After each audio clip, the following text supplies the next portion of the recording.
Halo Sobat, berjumpa lagi di Nuril Channel dalam video pembelajaran seputar manajemen pendidikan.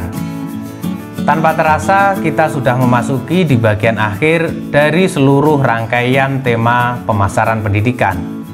Dan di bagian ke-10 ini kita akan membahas tentang materi kepuasan konsumen pendidikan. Untuk lebih memahami materi ini, kita perlu merefleksikan kembali beberapa materi yang sudah kita bahas pada video sebelumnya, terutama berkaitan dengan riset pasar pada bagian yang kelima dan standar layanan produk pendidikan pada bagian yang keenam.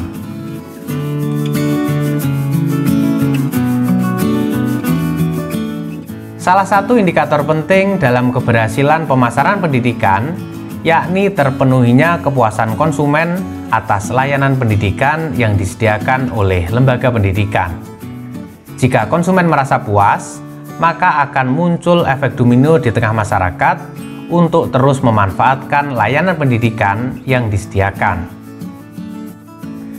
Kepuasan konsumen pendidikan dapat diartikan sebagai tingkat perasaan dari konsumen pendidikan ketika memanfaatkan layanan yang disediakan oleh lembaga pendidikan. Tentu tingkat kepuasan dari konsumen dapat muncul atau diketahui jika mereka sudah menggunakan atau memanfaatkan secara langsung layanan pendidikan. Seperti peserta didik sebagai konsumen primer dapat merasakan kepuasan ketika mendapatkan layanan pembelajaran.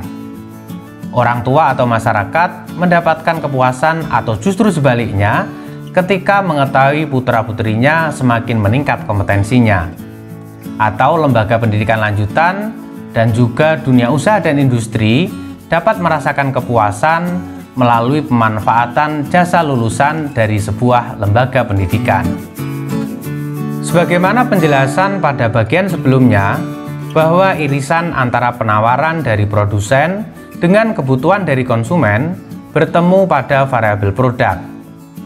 Produsen akan terus melakukan proses produksi atas layanan pendidikan untuk menghasilkan keuntungan sosial, terutama dalam hal keberlanjutan program-program pendidikan.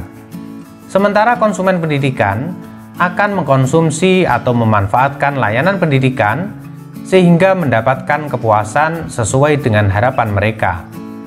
Keuntungan yang didapatkan produsen serta kepuasan dari konsumen bertumpu pada produk-produk pendidikan yang bermutu dan berdaya saing.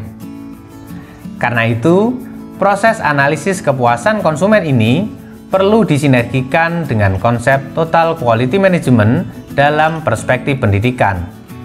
Sebagaimana prinsip pokok dalam total quality management, yakni adanya customer satisfaction atau kepuasan konsumen dan continuous improvement atau perbaikan secara berkelanjutan. Ada beberapa unsur yang dapat dijadikan sebagai indikator kepuasan konsumen atas layanan pendidikan, antara lain kesesuaian antara standar dengan layanan yang diberikan, kemudahan prosedur layanan, kecepatan dan ketepatan waktu, kewajaran biaya, kualitas produk layanan, kompetensi pelaksana, serta ketersediaan sarana-prasarana yang memadai. Untuk mengetahui sejauh mana tingkat kepuasan konsumen atas layanan pendidikan yang diberikan, lembaga pendidikan dapat melakukan beberapa cara, mulai dari penyediaan kotak saran, baik secara konvensional maupun online, melakukan audiensi atau musyawarah dengan orang tua siswa dan masyarakat, serta melakukan riset melalui survei atau pendekatan ilmiah lainnya untuk mengukur tingkat kepuasan konsumen pendidikan. Konsekuensinya, perlu penyiapan desain pengukuran dan analisis kepuasan konsumen secara matang, agar diperoleh gambaran secara objektif dan reliabel. Untuk itu, lembaga pendidikan harus memiliki paradigma dan komitmen bersama dalam kerangka sistem penjaminan mutu pendidikan. Hasil dari analisis kepuasan konsumen akan menjadi dasar untuk melakukan tindak lanjut serta perbaikan produk layanan pendidikan pada fase selanjutnya. Oke Sobat, Demikian tadi pembahasan tentang materi kepuasan konsumen pendidikan sebagai penutup dari rangkaian tema pemasaran pendidikan. Kita akan bertemu kembali pada tema dan kesempatan yang berbeda. Silahkan berikan komentar, pertanyaan, atau saran pada kolom di bawah ini. Mudah-mudahan apa yang kita bahas membawa keberkahan dan manfaat bagi kita semua. Terima kasih, sampai jumpa. Wassalam.